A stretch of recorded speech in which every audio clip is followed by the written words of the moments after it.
આદિમં પૃથિવીનાથમાદિમં નિષ્પરિગ્રહં આદિમં તીર્થનાથં ચ વૃષભ સ્વામિनं સ્તુમઃ. મહાન પ્રભુ ભક્ત શાસન પ્રભાવક આચાર્ય ભગવંતસિંહ માન તુંગ સુરી સુરજી મહારાજા દ્વારા વિરચિત ભક્તામર મહાસ્તોત્ર એનો આપણો સ્વાધ્યાય ચાલુ છે. અત્યાર સુધીમાં ગઈકાલે આપણે કઈ ગાથા ચાલે વિચારી હતી? 16મી ગાથા. જરા કાઢજો ચોપડીમાં. ચાલો જરા ઓરલ એક્ઝામ લઈ લઈએ. 16મી ગાથામાં એક શબ્દ છે, આંગળી ઊંચી કરી જવાબ જેને આવડતો હોય. બીજી લીટીમાંથી કૃષ્ણમ જગત્રયમિદં પ્રકટીકરો છે. તો ત્યાં કૃષ્ણમ શબ્દનો શું અર્થ કર્યો તો આંગળી ઊંચી કરો જેમને ખ્યાલ હોય ભાઈઓમાંથી. મૌન એકાદશી. કૃષ્ણમ જગત્રયમિદં પ્રકટીકરો છે. આ બાજુથી કેટલા? બસ 1 2 3 4 બોલો. સંપૂર્ણ. કૃષ્ણમ એટલે સંપૂર્ણ. હવે યાદ રહેશે કાલે પાછું. કૃષ્ણ સંપૂર્ણપણે જગત્રયમ ઇદમ પ્રકટીકરોષિ એટલે આ ત્રણેય જગતને સંપૂર્ણપણે પ્રકાશિત કરું છું. પેલો દીવડો તો લિમિટેડ જગ્યામાં પ્રકાશ ફેલાવે. આ સંપૂર્ણ જગત ત્રણેય જગત લોકમાં પ્રકાશ ફેલાવું છું કેવલ નારાયણનો. હા, તો આ ગાથાની અંદર લૌકિક દીપક જે છે માટીનો કોંડિયો, એમાં જે 5 માઇનસ પોઈન્ટ છે ભગવાનના કેવલ જ્ઞાન રૂપી જે દીપકની અપેક્ષાએ આ જે માટીનો જડ કોળિયો દીપક એની અંદર કઈ કઈ 5 ખામીઓ છે. પહેલી ખામી તો ભલે ગાથામાં જો સામે નિર્ધૂમ એટલે ધુમાડામાંથી નીકળે એક ખામી. બીજી ખામી કઈ? નિર્ધૂમ વર્તી. વર્તી એટલે વાટ દીવામાં હોય એની જરૂર પડે. કેવળ જ્ઞાનમાં કઈ આવી જરૂર પડે નહીં. પછી ત્રીજો તેલ પૂરવું પડે. તેલ ખલાસ થઈ જાય તો બુજાઈ જાય. એટલે જ પહેલી દાસી તેલ પૂરતી ગઈ. અને રાજાનો નિયમ હતો કાવશ કર્મ, જ્યાં સુધી દીવો બળે ત્યાં સુધી કાવશ કરવો. દાસી નથી એવું કે અંધારું થઈ જશે તો રાજાને તકલીફ પડશે. એટલે તેલ પૂરતી ગઈ એટલે આખી રાત એ દીપક જલતો જ રહ્યો અને રાજા આખી રાત કાવશ ધ્યાનમાં રહ્યા. તો તેલ પૂરવું પડે. અને વળી દીવો તો મર્યાદિત જગ્યાએ પ્રકાશિત કરી શકે. જ્યારે એ ભગવાન આપણું કેવલ જ્ઞાન રૂપી દીપક એ ત્રણેય લોકને લોકના ત્રણેય કાળના સર્વ ભાવોને એકી સાથે પ્રકાશિત કરે છે. વળી પેલો લૌકિક દીપક તો શું કરે? મરુતા. મરુત એટલે પવન. પવન જરાક પવનનો ઝપાટો આવે ને ઓલવાઈ જાય. ત્યારે આ તો ચલિતા ચલાના એટલે પર્વતોને પણ ચલાયમાન કરી નાખે એવા ભયંકર પવન વગેરે પવન દ્વારા પણ આપણું કેવલ જ્ઞાન દીપક બુજાતો તે માટે ભગવાન આપ ખરેખર કોઈ અપર એટલે બીજા જ આ લૌકિક નહીં પણ લોકોત્તર દીપક છો. એ ગઈકાલે આપણે જોયો. ગઈકાલે એ 16મા ગાથાની રિદ્ધિ મંત્ર આ જોવાનું બાકી રહી ગયું છે, જરા જોઈ લઈએ. તો રિદ્ધિ છે ઓમ રીમ અર્હમ નમો. બોલો. ઓમ રીમ અઠ્ઠંગ મહા નિમિત્ત કુશલાણમ. ઓમ રીમ અર્હમ નમો અઠ્ઠંગ મહાનિમિત્ત કુશલાણમ. આનો અર્થ છે અષ્ટાંગ. અષ્ટાંગ એટલે 8 અંગવાળા જે નિમિત્ત, મહાનિમિત્ત જેના દ્વારા ભવિષ્યની આગાહી કરી શકાય એવી અલગ અલગ 8 બાબતો હોય છે. તો એમાં જે કુશલ છે, પારંગત છે એવા સર્વે લબ્ધિદારી મહાત્માઓને નમસ્કાર. ઓમ રીમ અર્હમ નમો અઠ્ઠંગ મહાનિમિત્ત કુશલાણમ. એનો મંત્ર ઓમ નમો નમિયું. હવે સાંભળજો ખાલી, છેલ્લે સ્વાહા બોલજો. મંત્ર મોટો છે. ઓમ નમો નમિયું અટ્ટે મટ્ટે ક્ષુદ્ર વિગટ્ટે ક્ષુદ્ર પીડા જઠર પીડા ભંજય ભંજય સર્વ પીડા રોગ નિવારણ કુરુ કુરુ. આનાથી પેટના રોગો બધા દૂર થાય. ઓમ નમો નમિયું અટ્ટે મટ્ટે ક્ષુદ્ર વિગટ્ટે ક્ષુદ્ર પીડા જઠર પીડા ભંજય ભંજય સર્વ પીડા રોગ નિવારણ કુરુ કુરુ. ઓમ નમો નમિયું અટ્ટે મટ્ટે ક્ષુદ્ર વિગટ્ટે ક્ષુદ્ર પીડા જઠર પીડા ભંજય ભંજય સર્વ પીડા રોગ નિવારણ કુરુ કુરુ. રોગની જરૂરી પેટની પીડા એ તો મામૂલી વસ્તુ છે. બાકી અનાદિ કાળથી આભ્યંતર કેટલાય રોગો આપણને બધા કામ ક્રોધ લોભ ઈર્ષ્યા આદિ ઘેરી વળ્યા છે. એ બધા ભાવ રોગો કહેવાય. અથવા તો આખું ભવ એ પણ રોગ સમાન છે સંસાર પરિમાં. તો એને પણ દૂર કરવાની તાકાત પરમાત્માની આવા સ્તોત્રો દ્વારા કરાતી ભક્તિમાં છે.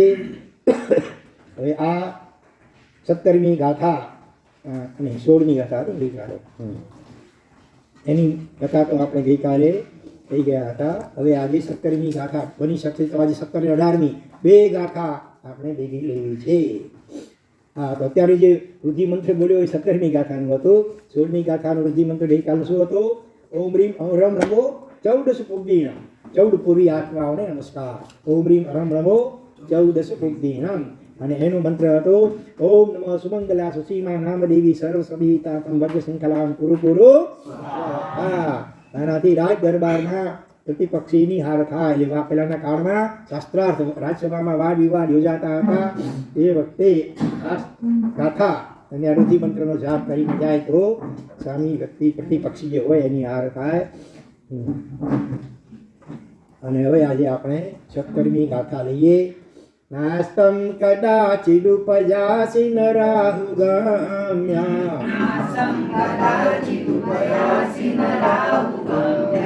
સ્પષ્ટીકરોષિ સહસા યુગપજ્જઘન્તે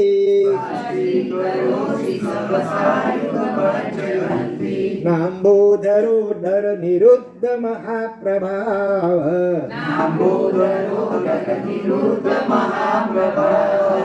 સૂર્યાતિશાયી મહિમાસી મુનીન્દ્ર લોકે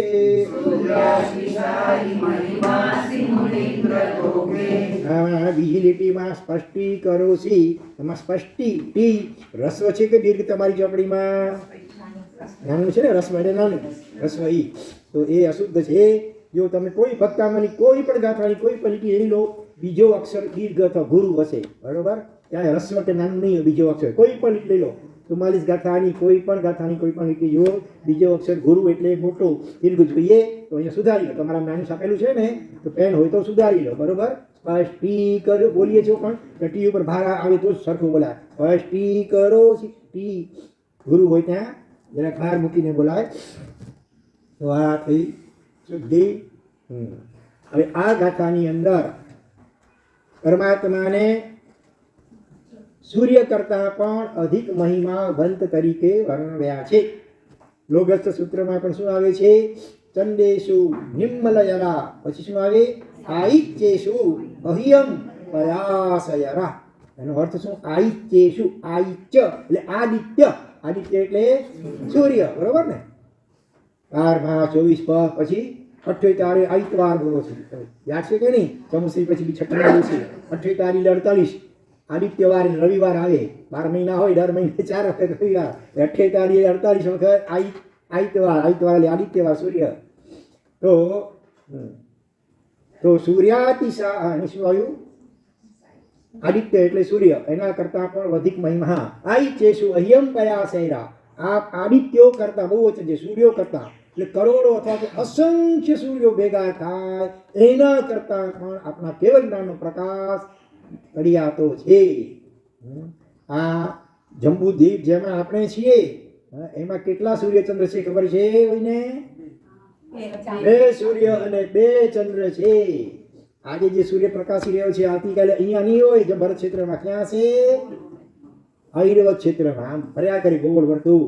આપણે નીચેના ભાગમાં છીએ તો અહીંથી આમ પસાર થઈ વચમાં પછી મહાવિદ્ય આવે, એનાથી ઓળંગી કરી ઠેઠ સામી બાજુ ઐરવત ક્ષેત્ર જે છે ભરત ક્ષેત્ર જેવડું, ત્યાં આ સૂર્ય જશે આવતીકાલે.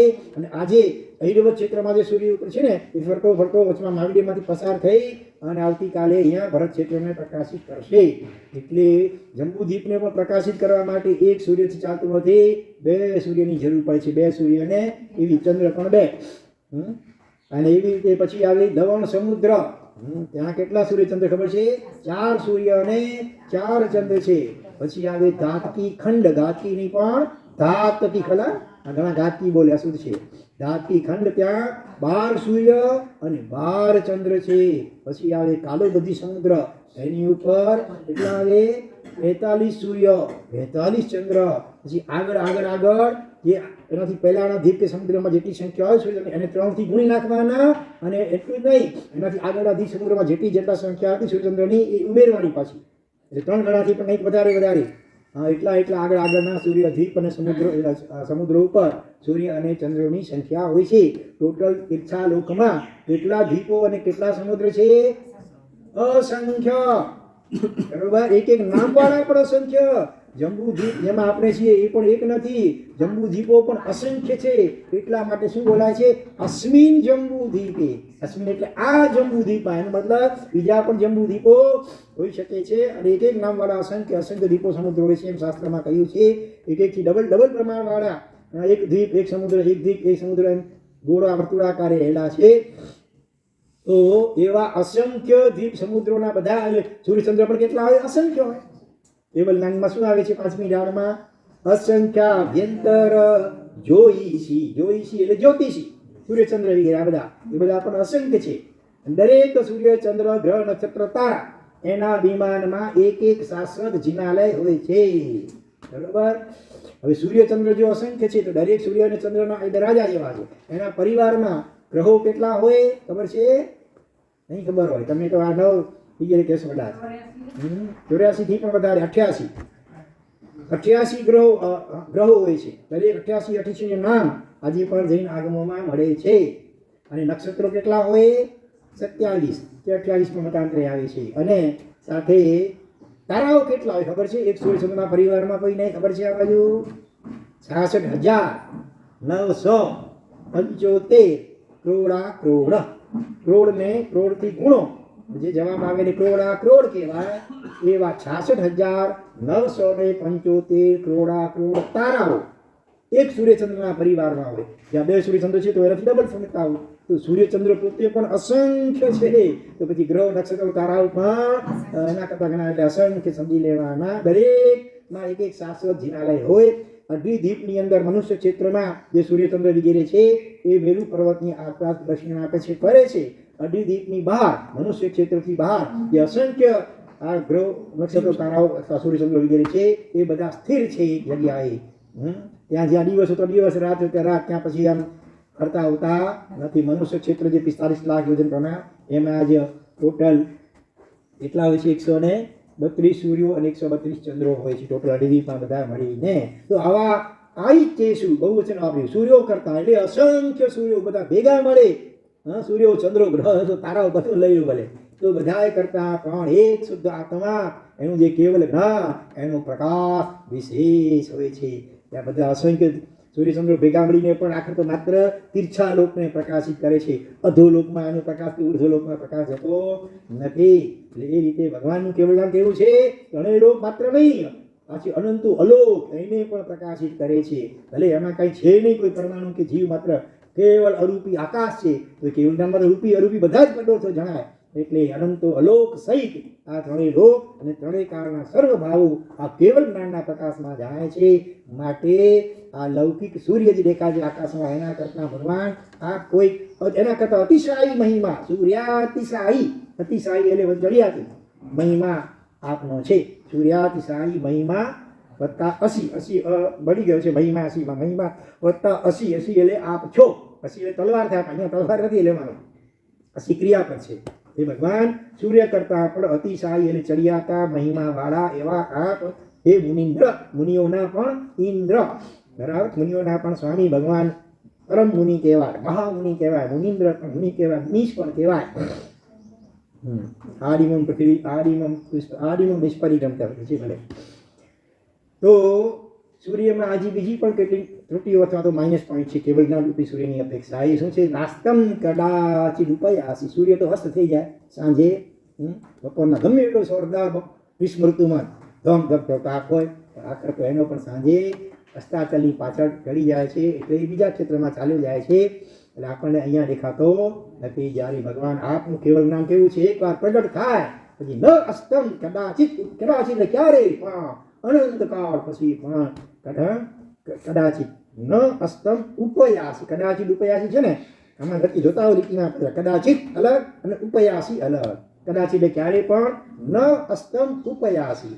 અસ્તને પામ, ઉપયાસી એટલે પામતા, ન એટલે નથી. તો હંમેશા એક કેવલ જ્ઞાન કેવલ દર્શની થવા ચાલ્યા જ કરી નિરંતર શાશ્વત કાળ માટે. આવું અદ્ભુત કેવલ જ્ઞાન આપણા દરેકની અંદરમાં પણ દવાયેલું પડ્યું છે જ્ઞાનાવરણીય કર્મના ભાળ હેઠળ. રાહુ ગમ્ય. અને આ સૂર્યમાં વળી બીજી શું માઇનસ પોઈન્ટ ખામી છે? કે અમુક સમયને અંતરે રાહુ એને ગ્રસી લે છે. એટલે દિવસના પણ અંધારા જેવું થઈ જાય ને એનો સૂર્યનું ગ્રહણ, ત્યારે ખંડ ગ્રહણ એટલે આંશિક રીતે ઢંકાય સૂર્ય, ત્યારે ગ્રાસ એટલે આખો સૂર્ય ઢંકાઈ જાય, એટલે એકદમ અંધારું છવાઈ જાય દિવસે. પણ આપના કેવળ જ્ઞાન રૂપી આ સૂર્ય એના પ્રકાશને કોઈ અજ્ઞાન રૂપી રાહુ કે વિખ્યાત રૂપી રાહુ પણ ઘસી શકતો નથી. અષ્ટિ કરોસી સહસા યુગપત જગંતી. યુગપત એટલે એકી સાથે, અંગ્રેજીમાં કહીએ તો સાઇમલ્ટેનિયસલી. જગંતી બહુ વચન છે, ત્રણેય જગત, અધો ઉર્ધો તીર્થાલોક સ્વર્ગ મૃત્યુ પાતા, ત્રણેય લોકને ત્રણેય જગતને સહસા એકાએક એકદમ જેવો. અને સ્પષ્ટી કરોસી, સૂર્ય તો ધીરે ધીરે શરૂઆત જરા પછી ધીરે ધીરે પ્રકાશિત કરે, જ્યારે સહસા લે એકાએક. યુગપત એટલે એકી સાથે ત્રણેય જગતને આ સ્પષ્ટ કરો છો, પ્રકાશિત કરો છો.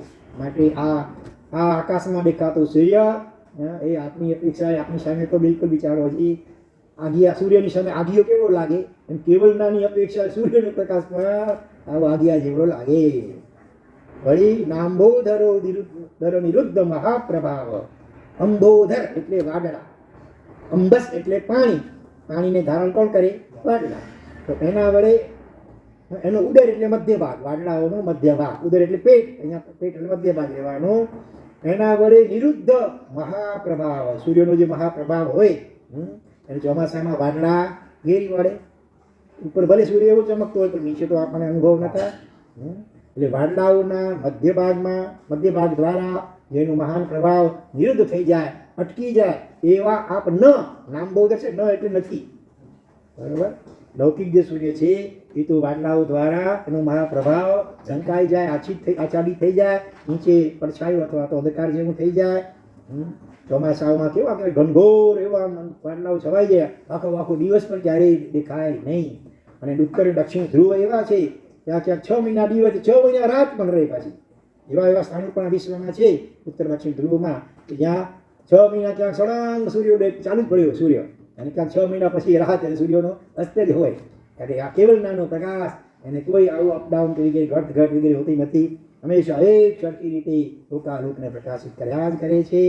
માટે હે મુનિન્દ્ર, હે મુનિઓના પણ સ્વામી એવા ભગવાન, આ લોકમાં, જગતમાં, વિશ્વમાં ખરેખર આપ અસી એટલે આપ છો. કેવા છો? સૂર્યાતિશાયી મહિમા, સૂર્ય કરતા પણ અતિશાયી એટલે અત્યંત વધારે ચડિયાતો છે મહિમા, મહાત્મ્ય મહિમા જેનું, એવા આપ છો. બરોબર. હવે આપણે જો આપનો વિચાર કરીએ, એવું ભગવાનનું સ્વરૂપ છે આ કેવળ જ્ઞાન, એવું કેવળ જ્ઞાન આપણા દરેક જીવ માત્રમાં, પછી ભલે ને સૂક્ષ્મ નિગોદનો જીવ કાં હોય, નરકનો કે નિગોદનો કે કોઈ પણ પૃથ્વી પાણી વાયુ અગ્નિ વગેરે કોઈ પણ જીવ માત્રમાં આવું જ કેવળ જ્ઞાન અંદરમાં ગરબાયેલું પડ્યું છે. પણ આ જ્ઞાનાવરણીય, દર્શનાવરણીય, મુખ્યત્વે જ્ઞાનાવરણીય ગાતી કર્મો એના આવરણોને કારણે એ જ્ઞાન વગેરે શક્તિ આત્માની ઢંકાયેલી પડી છે. પણ આ પરમાત્માની ભક્તિ, એનું નામસ્મરણ, એની આજ્ઞા પાલન, એના સ્વરૂપનું ચિંતન અને ધ્યાન, આ બધા ઉપાયો દ્વારા ધીરે ધીરે એ મોહની આદિ અને જ્ઞાનાવરણીય આદિ કર્મો ઓછા થતા જાય. અને એમ કરતાં એક દિવસ ચારે ગાતી કર્મનો ક્ષય થાય, સીધું કેવળ જ્ઞાન પ્રગટી જાય. પણ કેવળ જ્ઞાન પ્રગટાવવા માટે આપણે સાધના નથી કરવાની, મુખ્યત્વે સમય માટે કરવાની. ખબર છે? તપ કરીએ, જપ કરીએ, ભક્તિ કરીએ, પૂજા કરીએ, દાન આપીએ, શીલ પાડીએ, બધી નાની મોટી આરાધનાઓ કયા લક્ષી કરવાની છે? કેવળ જ્ઞાની બનવા માટે, જ્ઞાની બનવા માટે કરવાની છે. તો શું બનવા માટે? વિતરાગી બનવા માટે. રાગ દ્વેષ ને મોહ આ દોષો છે એનો ક્ષય કરવા માટે. અને એ દોષો ક્ષય પામશે એટલે મોહનીય કર્મ, બધા 8 કર્મનો સેનાધિપતિ કહો કે રાજા છે, એ હણાય એટલે બાકીના 3 ઘાતી કર્મો પર તત્ક્ષણ એની સાથે જ હણાઈ જતા હોય. 4 ઘાતી કર્મનો ક્ષય એકી સાથે થાય, વારાફરતી ન થાય. અને એની સાથે એટલે 12મું ગુણસ્થાન છે ક્ષીણ મોહ. 14 ગુણસ્થાન, 14 પગથિયા છે સમજો આત્મવિકાસના, એમાં 12મું પગથિયું એનું નામ છે ક્ષીણ મોહ. મોહનીય કર્મ સંપૂર્ણપણે અંશ માત્ર બાકી નથી, સંપૂર્ણ ક્ષય થાય. અને એની સાથે તરત શું થાય? 13મું ગુણસ્થાનક સહયોગી કેવલી, કેવલ જ્ઞાની, મને વચન કાયા હોય ભલે રહેવાથી, પણ છતાં કેવલ જ્ઞાન લોકાલોક પ્રકાશ કરનારું અંદરમાં પ્રગટી જાય. જાણે કે ધર્મ મહાસત્તા એ સાધક આત્માને ખુશ થઈને ઇનામ આપે છે, એવું તે આવું પરાક્રમ કર્યું, આ મોહ અનાદિકાળનો મહામોહ સ્વયંભૂ રમણ સમુદ્ર તરવો સહેલો એના કરતા પણ કે છે આ મોહ મહામોહને જીતવો અઘરો છે અને એણે તે જીતી દો એટલે એકદમ ખુશ થઈ કરીને જાણે કે ધર્મમાં સત્તા એને કેવલ જ્ઞાન ને કેવલ દર્શનની ભેટ ઇનામ બક્ષિસ આપે છે બરોબર હા એટલે જ્ઞાન હા ના ના ન હોય 12 એટલે છે સપક શ્રેણી મંડાય ઘાતી બાર સંજોલન કસાય તો આપણે 10મા ગુણસ્થાનકની અંતે તેમાં પણ સંજોલન ક્રોધ 8મા ગુણસ્થાનક અંતે ક્ષય થઈ જાય માન અને માયા 9મા ગુણસ્થાનક અંતે ક્ષય થઈ જાય અને 10મા ગુણસ્થાનક અંતે સૂક્ષ્મતમ જે લોભ હોય ને એનું પણ સંપૂર્ણ ક્ષય થઈ જાય સીધી છલાંગ 12મું 11મું ના આવે 11મું હોય ઉપશાંત મોહ એ ઉપશમ શ્રેણીમાં આવે કર્મોને દબાવતો જીવ આગળ વધે અંદર દબાયેલો અંદર પડેલો એ ક્યારેક ઉછાળે મારશે 11મા ગુણસ્થાનો ઉપશાંત મોહ હોય મોહ નાશ નથી પામ્યું માત્ર અંદરમાં શાંત થઈ ગયો છે લગભગ વિતરાગ જેવી અવસ્થા એ વખતે મળે હોય તો પણ અંદરમાં જે મોહ પડેલો છે સુસુપ્તપણે એ માથું ઊંચકે સીધો જીવ નીચે પટકાય પછી નીચે 6 5 7 6 5 અટકે તો વટકે ચોથે નહીં તો સીધો પહેલા ગુણ સ્થાન સુધી પણ જીવ પાછો પટકાઈને પહોંચી શકે છે એટલે કર્મોને દબાવતા નહીં પણ કર્મોને જડ મૂળથી ક્ષય કરતા જીવ આગળ વધે તો 10મા સીધો 12મું ક્ષીણ મોહ ગુણ સ્થાનક આવે અને એની સાથે તરત જ કેવળ જ્ઞાન કેવળ દર્શન અનંત આનંદ અને અનંત શક્તિ આ 4 મુખ્ય જે ગુણો આત્માના અનંત ચતુષ્ટયી એ પ્રગટ થઈ જાય 4 ઘાતી કર્મના ક્ષય છે એટલે આપણે જે પુરુષાર્થ કરવાનો છે એ જ્ઞાની બનવા જ્ઞાન પણ ભણવાનું છે પણ શા માટે કયા અર્થથી ભણવાનું છે વિદ્વાન બનવા માટે પંડિત બનવા માટે વ્યાખ્યાનકાર પ્રવચનકાર બનવા માટે બિલકુલ નહીં જ્ઞાન દ્વારા આત્માનું સ્વરૂપ અને સાથે વર્તમાનમાં જે દોષો છે બધાને ઓળખી શકાય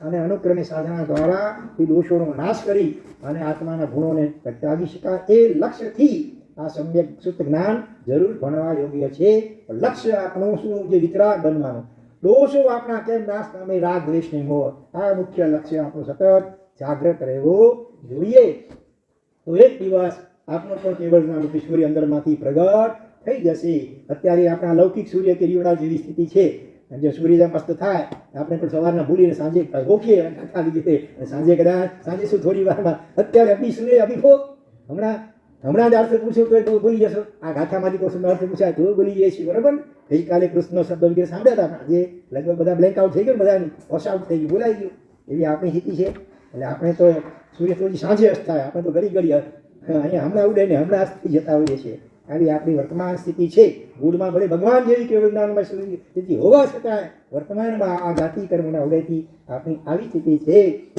આપણા જ્ઞાનને પણ રાહુ અજ્ઞાન રૂપી રાહુ પ્રસિદ્ધ એવું જ્ઞાનાવલીનો જોરદાર ઉદય થાય ત્યારે એ બધું લગભગ ભૂલી જઈએ ઘણી વાર એવી સ્થિતિ આવે છે ખાસ કરી વૃદ્ધાવસ્થામાં આખી જિંદગી જેની સાથે જીવ્યા હોય એને ઓળખી ન શકે ઘણા દાખલા તમે જાણતા હશો સાદીશી પુરાણસી દાખલા તરીકે છેલ્લા કેટલા 8-10 વર્ષથી બહુ ચાલુ હતા પોતાના શિષ્ય વગેરે કોઈને ઓળખી ન શકે કોમાં ના હોય ભલે હજી આમ જાગૃત હોય છતાં પણ આવી શકે તો ઓળખી ન શકે કોઈને પણ હા જે ધાર્મિક સૂત્રો ખૂબ મુખ્ય હોય ને એ ઘણી વાર એના સંસ્કાર પડ્યા હોય અને એનો સ્વાધ્યાય કોઈ કરતા હોય ભૂલ પડે ને એ ભૂલ કાઢે આમને આમ એમ બોલી નાખે પાછા અને છતાં બોલનાને ઓળખી ન શકે ભલે કાયમ સાથે રહેતા હોય એટલે આવી સ્થિતિ હોય છે આ કર્મોના ઉદયો આવે છે ત્યારે જીવ સાવ અજ્ઞાની જેવું બની જાય અને આપણું જ્ઞાન તો કેટલું બહુ લિમિટેડ કેવળ જ્ઞાનની અપેક્ષાથી 4 જ્ઞાન ભેગા થાય તો પણ સાગરની આગળ બિંદુ તુલ્ય માત્ર હોય છે અને કશાયોના વાડલાઓ ઘેરી વળે ત્યારે પણ આપણું જ્ઞાન એકદમ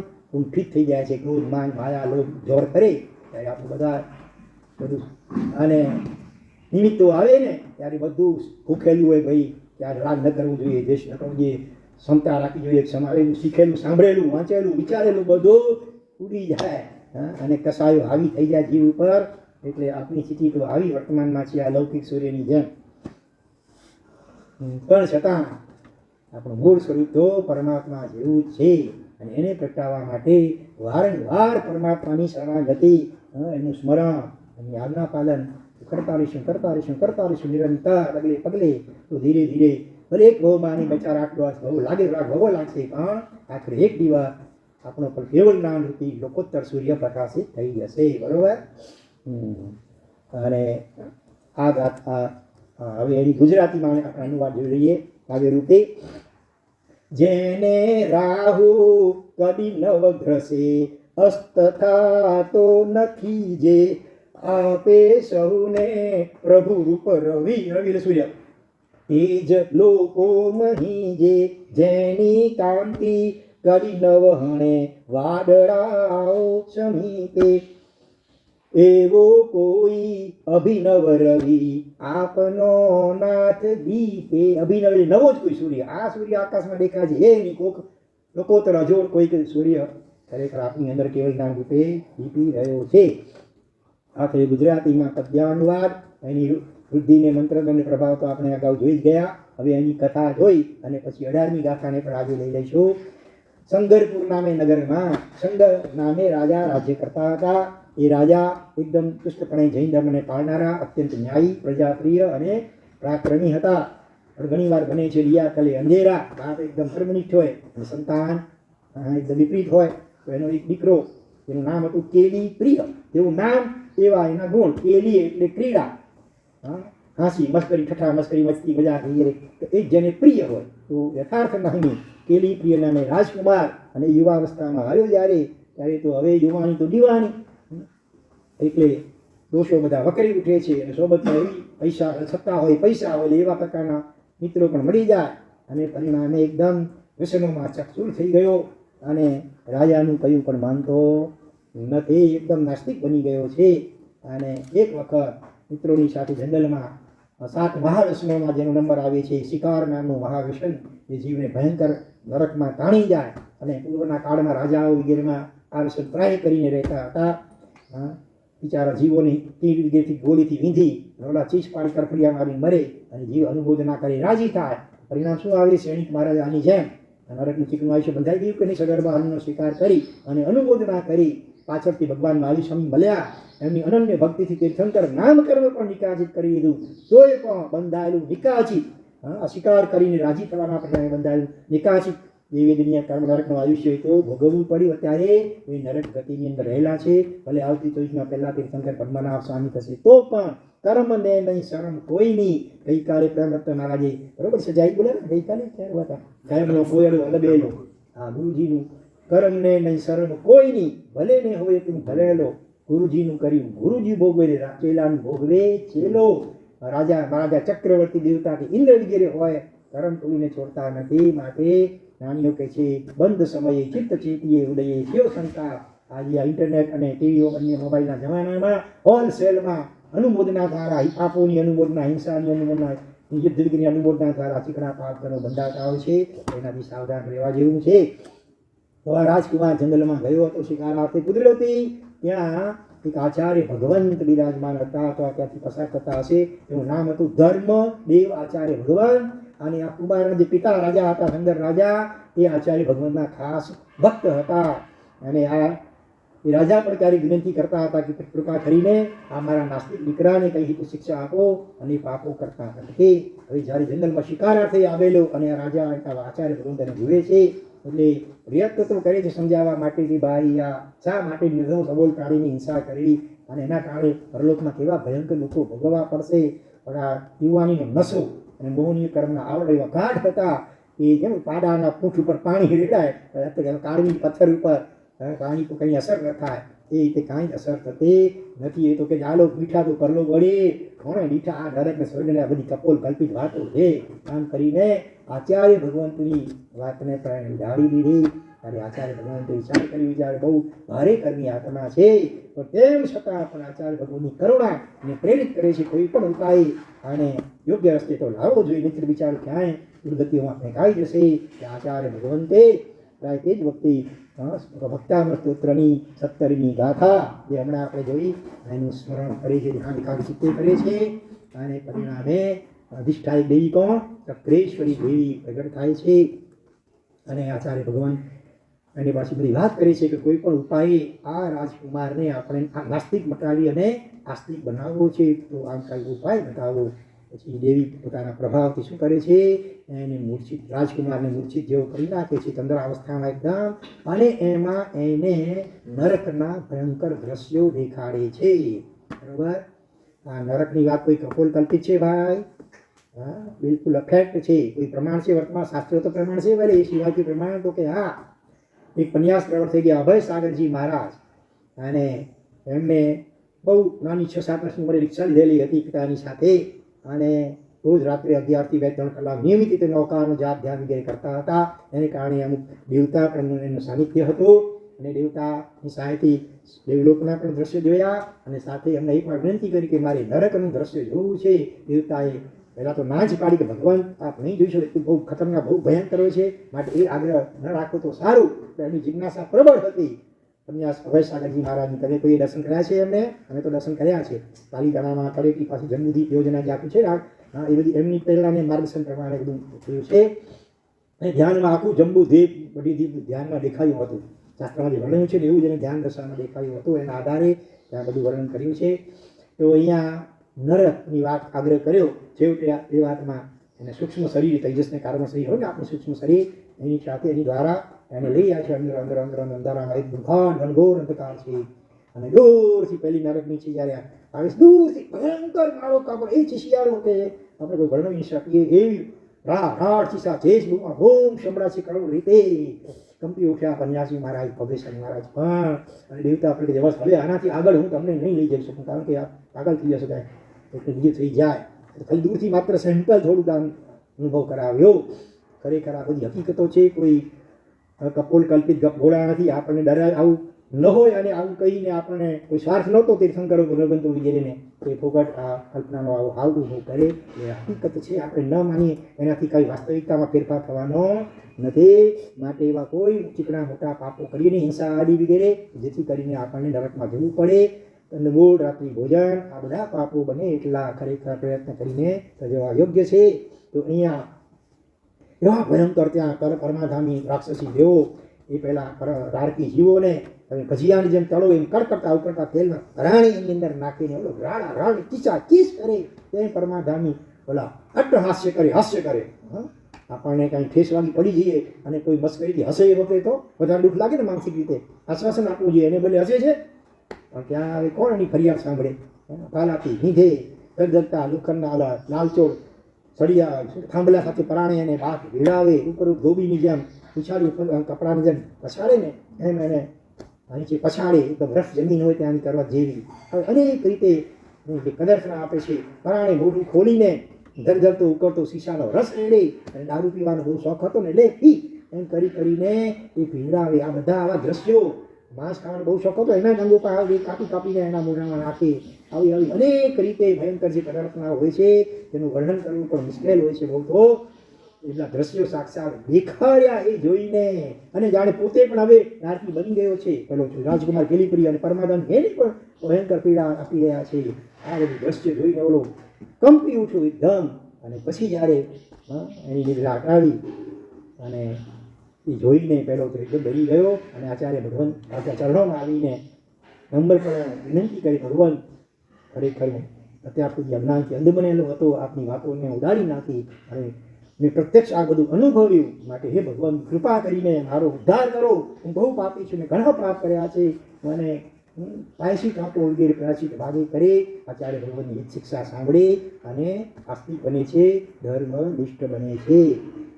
એટલું જ નહીં, સમ્યક સહિત શ્રાવકના 12 વ્રતો પણ પેલો કેલીપ્રિય કુમાર એ સ્વીકારે છે, અને એ રીતે પોતાના આત્માનું કલ્યાણ કરે છે. તો આ થઈ 17મી ગાથા. એના પ્રભાવે ચક્રેશ્વરી દેવી એ પ્રગટ થયા હતા. પણ મૂળ તો શું, અંદરની શુદ્ધિ જે આપણે થાય કે આ એક એક ગાથાથી ચક્રી પ્રગટ થતા હતા, તો આપણને કેમ થતા હતી? આપણે તો આખું ભક્તાનું તો બોલીએ છીએ, પણ એને માટે અંદરમાં પહેલો ભક્તિ જોઈએ. પરમાત્મા પ્રત્યે બહુ વિશિષ્ટ કોટીની ભક્તિ જોઈએ, અને પાછું અંદરમાં કોઈ ભૌતિક અપેક્ષા ન જોઈએ. આત્મશુદ્ધિ અને પરમાત્માની ભક્તિ છે. લૌકિક કોઈ કામના અંદરમાં હોવી જોઈએ નહીં. અને નિયમિતપણે આ બધું પાઠ કરતા હોય. આપણે તો ક્યારેક ગરજ પડે ત્યારે કરીએ, બાકી પછી છોડી દઈએ, તો એ ના ચાલે. નિયમિતપણે આત્માના લક્ષ્ય સાથે, આત્મશુદ્ધિના લક્ષ્ય સાથે, પરમાત્મા પ્રત્યે અહોભાવથી પ્રેરાઈને જો આપણે આ પાઠ વગેરે કરીએ, ભલે આ કાળનો પ્રભાવ છે કે દેવતાઓ પ્રત્યક્ષ પ્રગટ થતા નથી, તો અદૃશ્યપણે એ દેવતાઓ સહાય કરે એવું આજે પણ બની રહ્યું હોય છે. અનેક આત્માઓના એવા અનુભવો પણ થતા હોય છે. એટલે આ બધી બાબતોમાં તમે કોઈ અતિશયોક્તિ કે અસંભવોક્તિ જેવું માનતા નહીં. ચાલો હવે આપણે 18મી ગાથા પર જરા જોઈ લઈએ. બે ગાથા ભેગી. નિત્યોદયં દલિત મોહ મહાંધકારં બોલો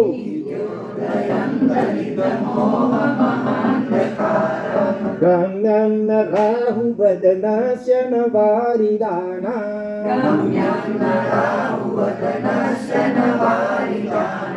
વિભ્રાજતે તવ મુખાબ્જમનલ્પકાંતે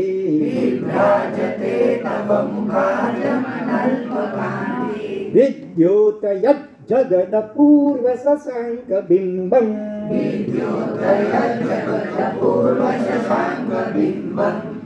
આ ગાથામાં પ્રવેશ કરીએ નથી પહેલા હમણાં જે દ્રષ્ટાંત આપણે જોયું અભય સાગરજી મહારાજનું બરોબર આ નરકનું દ્રશ્ય દૂરથી માત્ર આવું જોયા સાંભળ આછું જોયું અને જે સાંભળ્યું છો એના પછી 1 મહિના સુધી એમને ગોચરી વાપરવી ભાવી નહીં શકે વાંચી ન શક્યા સરખી રીતે એટલું ઘડી એ દ્રશ્ય અને એ ચીસો યાદ આવ્યા કરે હા માત્ર દૂરથી આ દ્રશ્ય ખાલી આછું જોયું સાંભળી ચીસો એનાથી જો આ સ્થિતિ થતી હોય તો પ્રત્યક્ષપણે ત્યાં કેવી દશા હશે કલ્પના પણ કરવી ખરેખર મુશ્કેલ છે માટે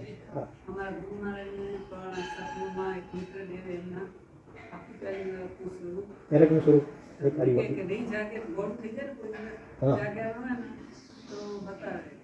બરોબર હા જો પ્રમાણ કરશો તો આવા એમના ગુરુ મહારાજ કોણ સાધ્વીશ્રી બિમલ ગુણાસિંહજી અત્યારે નથી આવ્યા પણ બિમલ ગુણાસિંહજી બહુ જ ભક્ત અને જાપની સાધના ખૂબ કરતા હતા અમે તો જોયા છે એમને તો ત્યારે એટલે એના કારણે ખૂબ આ સંયમ તપ જપ ભક્તિ આ બધાના પ્રભાવે કોઈ કે મિત્રડી પૂર્વજન્મ ઋણાનું બંધી હોય તો ક્યારેક એ એને સહાય કરે અને એ રીતે દેવતા દ્વારા એ સાધુજી ભગવંતને પણ કહે છે નરક જો આ પ્રત્યક્ષ આપણે પ્રમાણ મળી ગયો એના ગુરુ મહારાજને નરકના દર્શન દેવતા કરાવતા ક્યારેક મોડું ઉઠવા આમ તો 3 વાગે વહેલા ઉઠી જાય તો ક્યારેક જરા મોડું થઈ ગયું પ્રમાણ થયું હોય ને તો દેવતા તરત આ દેખાડે હા જવું છે આ સ્થિતિમાં જવું છે નથી જવું તો પ્રમાણ ન કરો મિત્રદેવ આ રીતે એના આત્માની રીતે ચિંતા કરતા હતા તો અહીંયા 18મી ગાથા એટલું ઉચ્ચારમાં ખ્યાલ રાખજો વિદ્યોતયદ ડબલ જજ તયદ અને પછી જગદપૂર્વ શશાંક બિંબમ આ ગાથામાં ચંદ્રમા કરતા પણ ભગવાન કડિયાતા છે એ બતાવે છે અથવા તો લોકોત્તર ચંદ્ર લૌકિક ચંદ્ર તો વિચારો કાંઈ નહીં અપેક્ષા એ ભગવાનનો આત્મા જે છે એ કોઈ અજબ ગજબ અલૌકિક ચંદ્ર છે લૌકિક ચંદ્ર સાથે સરખાવી શકાય નહીં કેમ લગભગ ઉપરના સૂર્યના શ્લોક જેવી જ વાતો છે એટલે આપણે 2 શ્લોક એટલા માટે આજે ભેગા લઈએ છીએ નિત્યોદયમ ઓલો ચંદ્ર તો રાતના હોય દિવસના તો પછી અસ્ત થઈ જાય કે ટીકો પડી જાય ભગવાનનું કેવલ જ્ઞાન પ્રકાશ નિત્ય ઉદય વાળો હંમેશા એક દિવસ હોય કે રાત હોય પછી વાળો ઉનાળો ચોમાસું હોય સવાર બપોર કે સાંજ હોય કોઈ કાળ મળતો કાળની અસર મળતી નથી નિત્ય ઉદય વાળો એવા આપશો વળી દલિત મોહ મહાંધકારમ મોહ રૂપી જે મહા અંધકાર એને દલિત એટલે દળી આપે નાશ કરી નાખ્યું છે બરોબર બોલો તો લિમિટેડ અંધકારને દૂર કરી શકે કે ઘણી ઠેકાણે અંધારું પડ્યું પણ હોય ગમ્યમ રાહુ વદનસ્ય જેમ સૂર્યને પણ રાહુ ગ્રસે છે એવી રીતે ચંદ્રનું પણ ગ્રહણ થાય છે રાહુ નામનો ગ્રહ રાહુનું વદન એટલે મુખ કેતુની દળ હોય છે ને રાહુનું મોઢું હોય છે પૌરાણિક કથાની પાછળ આવે છે એના માટે આપ ગમ્ય નથી રાહુ અજ્ઞાન રૂપી રાહુ કે મિથ્યાત્વ રૂપી રાહુ કે મોહ રૂપી રાહુ એ આપને ગ્રસી શકતો નથી આપના કેવલ જ્ઞાનને ઢાંકી શકતો નથી ન વારિદાનમ વારી દ વારી એટલે પાણી દ એટલે દેનાર પાણીને કોણ દે વાટડા આગળ જે અંબોદર શબ્દ આવ્યો હતો અંબોદર એટલે વાટલા અંબસ એટલે પાણી અને ધારણ કરનાર અંબોદર એટલે વાટલા એવી રીતે વારી દ વારી એટલે પાણી દ એટલે દેનાર વારી દ એટલે વાટડા એને માટે પણ ન ગમ્યા જેમ રાહુને માટીમાં ગમે નથી એમ કોઈ ક્રોધ માન માયા લોભ આ બધા કસાય રૂપી વાટડાઓ એ પણ આપના કેવલ જ્ઞાન રૂપી પ્રકાશ એને ઢાંકી શકતા નથી કારણ કે સર્વતા નિષ્કસાયજી બને ત્યારે તો કેવલ જ્ઞાન પ્રગટ થાય ચારમાંથી કોઈ પણ કસાય અથવા કોઈ 18 દોષમાંથી કોઈ પણ દોષ એનો સૂક્ષ્મતમ પરમાણુ એક જેટલો પણ દોષ બાકી હોય ને ત્યાં સુધી કેવલ જ્ઞાન પ્રગટે જ નહીં બધા જ દોષોનો સંપૂર્ણ 100% ક્ષય થાય પછી જ તો કેવલ જ્ઞાન પ્રગટ થતું હોય છે એટલે કે છે કોઈ આવા કષાય રૂપી વાડલા એ પણ આપના કેવલ એને માટે પણ આપ ગમ્ય નથી એટલે કે આપના કેવલ પ્રકાશને એ વાડલાઓ ઢાંકી શકતા નથી. એટલું જ નહીં, વિભ્રાજતે તવ મુખાબ્જ મનલ્પ કાંતિ. આપનું મુખાબ્જ, મુખ વત્તા અબ્જ, અબ્જ એટલે કમળ. કમળની અહીંયા ઉપમા આપી સમજાવવા માટે. મુખ વત્તા અબ્જ, અપ એટલે પાણી, અપકાય કે ને અપકાય એટલે પાણી, પણ પછી બ થઈ ગયો અહીંયા. અને એમાંથી જ એટલે જન્મે, પાણીમાંથી કોણ જન્મે? કમળ. તો મુખરૂપી કમળ કેવું છે? અનલ્પ કાંતિ. એની કાંતિ એટલે તેજ કેવું? અલ્પ નથી, થોડું નથી, અનલ્પ, અત્યંત તેજસ્વી એવું આપનું મુખરૂપી કમળ. વિભ્રાજતે, વિભ્રાજત એટલે શોભે છે, એ દીપ્યમાન લાગે છે. તવ એટલે તમારું એવું છે. વિદ્યોતયત જગત, આખા જગતને ઉદ્યોતિત કરતું, પ્રકાશ પાડતું એવું આપનું મુખ કમળ. એવું છે. અપૂર્વ શશાંક બિંબમ. શશાંક એટલે ચંદ્રમા, પેલા આવી ગયો કે ચંદ્રમા, શશાંક.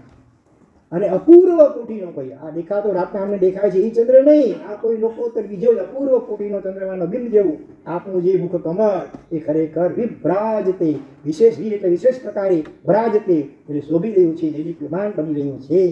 ટૂંકમાં આ લૌકિક ચંદ્ર કરતાં પણ ભગવાનના કેવલ જ્ઞાને અનેક ગણું અધિક મહિમાવંત તરીકે વર્ણવ્યું છે. બરોબર. ચંડેશુ નિર્મલયા, યોગસ્થ યાદ કરો. ચંડેશુ બહુ વચન છે, ચંદ્રો કરતા, અસંખ્ય ચંદ્રો કરતા પણ નિર્મલ યરા, નિર્મલ તર. તર એટલે વધારે, વધારે નિર્મલ. તર અને તમ, તમ એટલે સૌથી વધારે ને. તો કરોડોની પણ અસંખ્ય ચંદ્રો કરતા પણ નિર્મલ તર એટલે વધારે નિર્મલ એવા પરમાત્મા હોય છે. તો આપણી અંદર પણ આવું કેવળ જ્ઞાન રૂપી લોકોત્તર ચંદ્ર અંદરમાં રહેલું છે. પણ એ અત્યારે આ કષાયો, અજ્ઞાન, મિથ્યાત્વ, મોહ આ બધા દોષોથી આપણા પણ કેવળ જ્ઞાનનો પ્રકાશ અત્યારે આવૃત છે, ઢંકાયેલું છે. એને પ્રગટ કરવા માટે આ પરમાત્મા આવા જે અદ્ભુત સતત કેવળ જ્ઞાનનો પ્રકાશ એને સ્વાગત જ છે. અને આપણી અંદર પણ મોહનો અંધકાર, આ અંધારી તો વિચારોની કાંઈ નહીં, એમાં કદાચ ઠેસ લાગે કે અથડાઈએ કંઈ થોડું દેખાય નહીં, બરોબર, પરંતુ એના કરતાં અનેક ગણો ભયંકર તો મોહનો અંધકારની અંધાપો છે. અનાદિકાલીના મોહનો મહા અંધાપો, એને દૂર કરવા, એના માટે જ આપણે ન કરવા જેવું કરીએ છીએ અને કરવા જેવું મોટે ભાગે કરતા નથી. અને પાપના પોટલા બાંધી દુર્ગતિઓમાં દુઃખી થઈ રહ્યા છીએ. તો આ મોહના કોઈ મહા અંધાપો આપણને ખટકવું જોઈએ.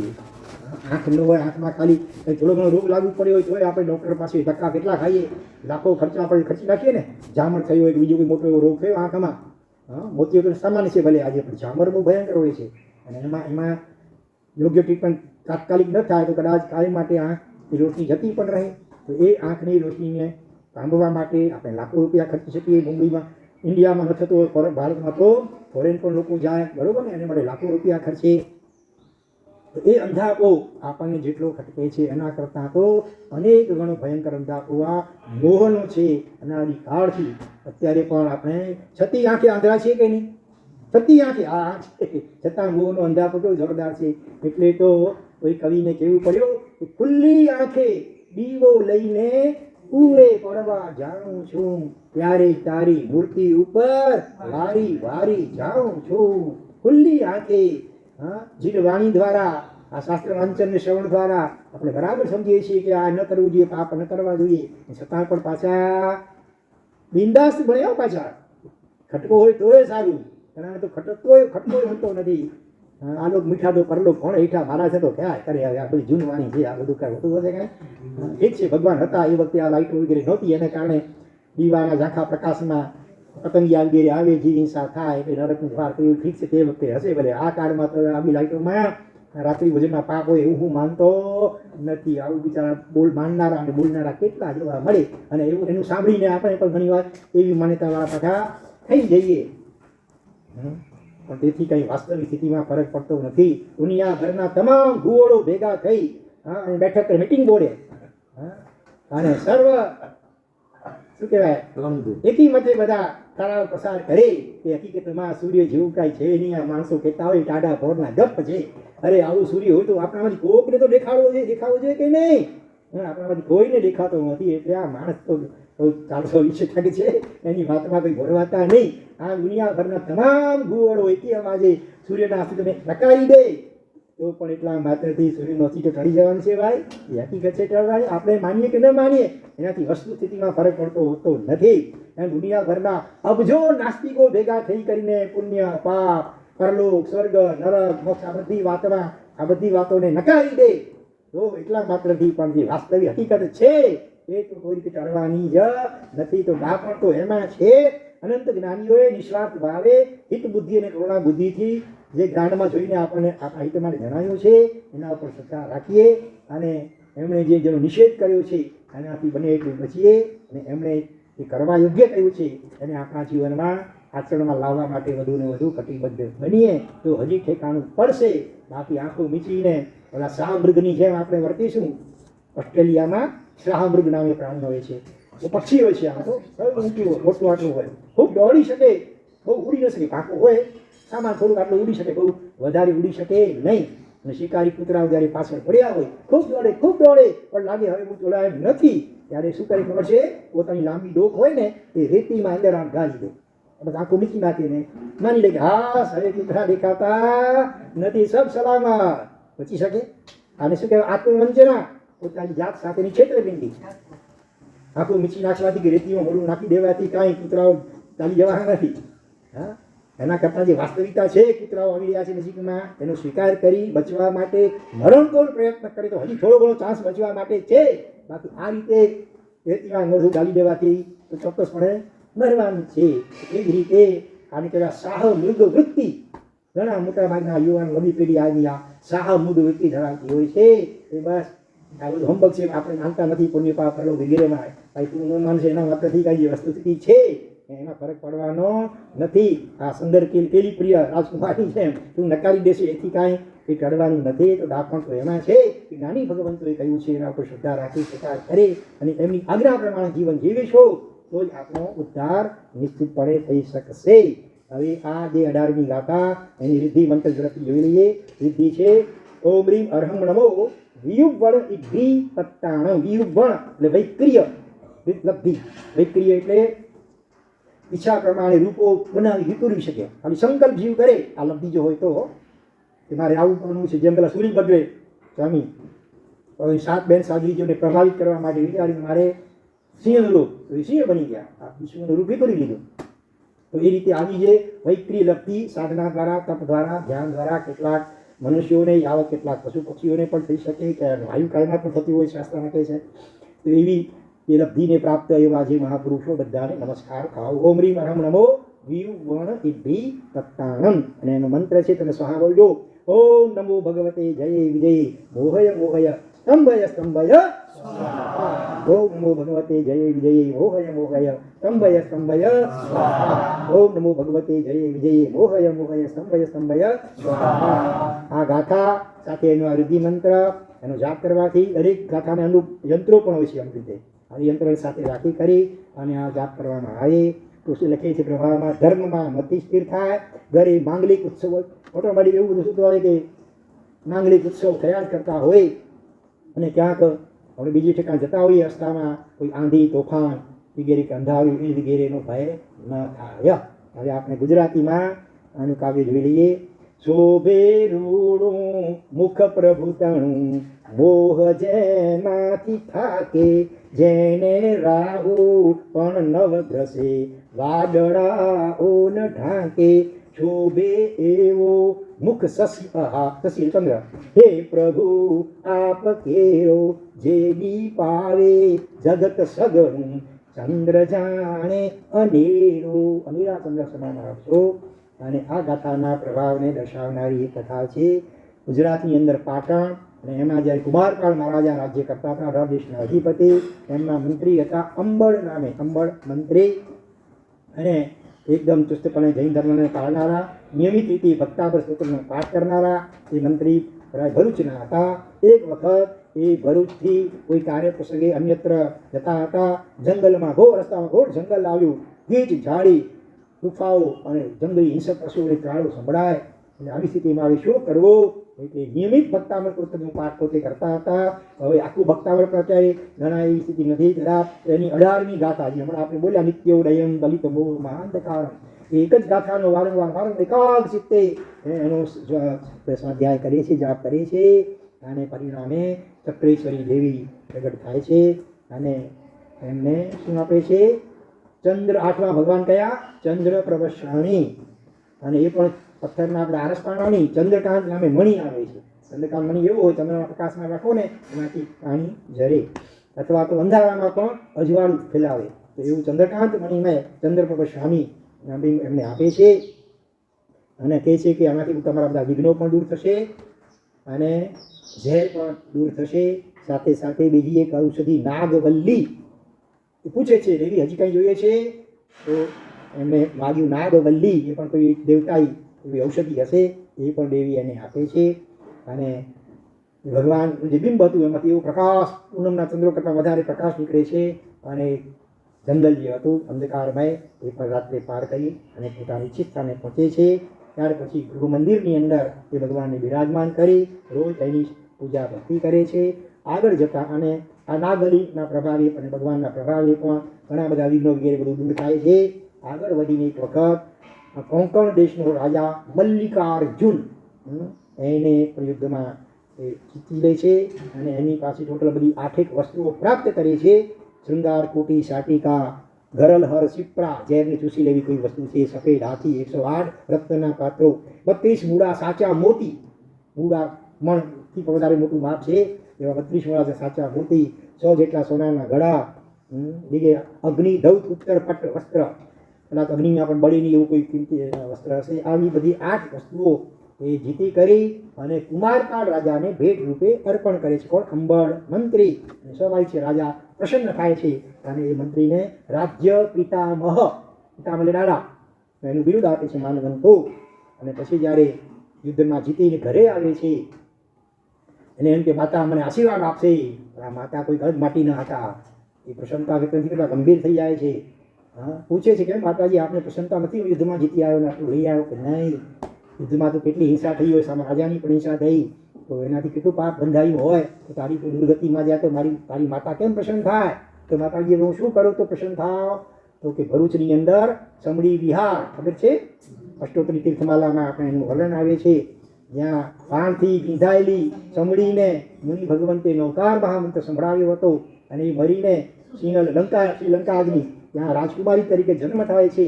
અને એ રાજ દરબારમાં કોઈક શ્રાવકને છીંક આવે છે આલોચિંતી, શું બોલવું જોઈએ? નમો હરિહંતાણ. કોઈ સંભવિત અપશુકન હોય પણ ચડી જાય, મારે નમો હરિહંતાણ બોલવું જોઈએ. અને એ નમો હરિહંતાણ સાંભળીને આજે રાજકુમારી સમડીમાંથી બની હતી એને યાદ કે આ શબ્દને ક્યાં સાંભળે છે. છેલ્લે છેલ્લે મુનિવરે મોટેથી નવકાર સંભળાવ્યો હતો, એના કારણે જાતિ સ્મરણ જ્ઞાન થાય છે. પિતાજીની રજા લઈ કરે અને એ સ્થાને જ્યાં સમડી માટી બંધાયેલી હતી ત્યાં દેરાસર બંધાવે છે. એનું નામ પડ્યો શકુનિકા વિહાર, સાંભળી સમજ્યા વિહાર. તો એનો તું જીર્ણોદ્ધાર કરાવે તો મને આનંદ થાય. અને એ માતાજીની ઈચ્છા પ્રમાણે અંબળ મંત્રીશ્વર એ જિનાલયનો પણ જીર્ણોદ્ધાર કરે છે અને ખૂબ દાન વિગે એટલું બધું દાન બધા ક્ષેત્રોમાં આપે છે કે કલિકાલ સર્વજ્ઞ હેમચંદ્રાચાર્ય ભગવાન પણ એની પ્રશંસા કરે છે, એના સારા કાર્યોની અનુમોદના કે પ્રશંસા કરે છે. આ રીતે ધર્મમય જીવન વિતાવી અને પોતાનું જીવન અંબળ મંત્રી સાર્થક કર્યું. તો ટૂંકમાં આ 18મી ગાથાના વારંવારના સ્વાધ્યાય એકાગ્રચિત્તે જાપના પ્રભાવે ચક્રેશ્વરી દેવી પ્રગટ થયા અને આ રીતે એમને 8મા ભગવાનનું જીનબિંબ વગેરે આપ્યું અને આ રીતે એના આત્માનું કલ્યાણ થયું. તો આ રીતે આપણે પણ આપણું કેવળ જ્ઞાન રૂપે આપણું સૂર્ય ચંદ્ર જલ્દી અંદરમાંથી પ્રગટ થાય એવી ભાવના સાથે આપણે આદિનાથ ભગવાનને વંદના કરીએ અને આ ભક્તામૃત સૂત્રનો નિયમિત રીતે સ્વાધ્યાય કરીએ. મોઢે ના આવડતો તો ચોપડીમાંથી જોઈને પણ કરીએ અને બની શકે તો સમયસર જો વહેલા આવી શકાય તો સમૂહમાં ભક્તામૃત સૂત્રનો પાઠ અહીંયા રોજ થાય છે. જો તમે 9 વાગે છેવટે 9 ને 5 પણ આવી જાઓ, શરૂઆતમાં મંગલાચરણ ગુરુવંદન અને પછી તરત ભક્તામૃતનો પાઠ થાય છે. એ રીતે સમૂહમાં ગુરુ મુખેથી ભક્તામૃત સૂત્રનું શ્રવણ એ પણ એનો પણ વિશિષ્ટ મહિમા હોય છે. એ રીતે તમે સૌ કોઈ લાભ લેજો. એ જ મંગલ ભાવના સાથે નિનાદ ઈચ્છામી ડુકરમ. ઓમ શાંતિ શાંતિ શાંતિ. અને લોકના સર્વે જીવોનું કલ્યાણ મંગલ અને શીઘ્ર મોક્ષ થાઓ એવી મંગલ ભાવના પૂર્વક ઓમ રીમ નમો અરિહંતાણ ઓમ રીમ નમો સિદ્ધાણ ઓમ રીમ નમો આયર્યાણ ઓમ રીમ નમો ઉગજાયાણ ઓમ રીમ નમો લોય સબ્બ સાહુણા ઓમ રીમ નમો દંસણસ ઓમ રીમ નમો નાણસ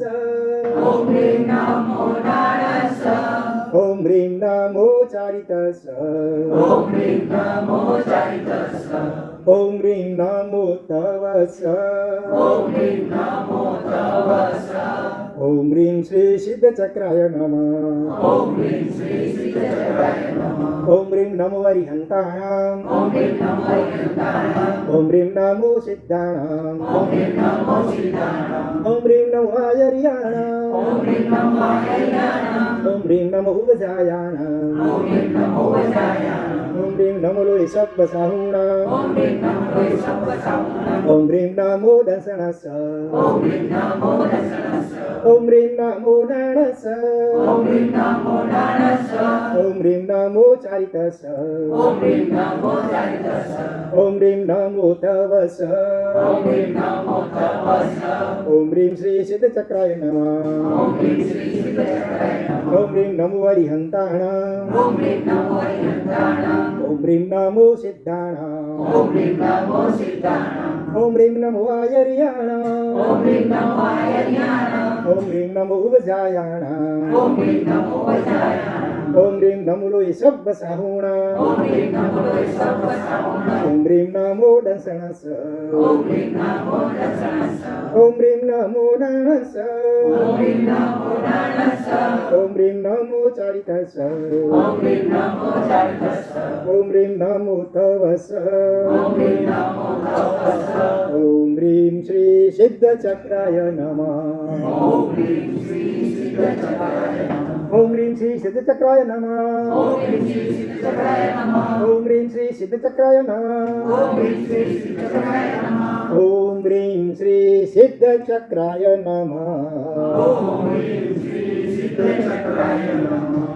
આજે દેરાસરના 6 વાગે ઋષિ મંડળ સ્તોત્ર દ્વારા પરમાત્માના અભિષેક કરવામાં આવ્યા હતા અને આવતીકાલે બૃહદ એટલે કે મોટું ઉપસદગરમ સ્તોત્ર 27 ગાથાનું, નાનું તો 5 ગાથાનું તમે જાણો છો, પણ 27 ગાથાનું પણ ઉપસદગરમ સ્તોત્ર અનેક પ્રકારના બીજ મંત્ર ગર્ભિત હોય છે.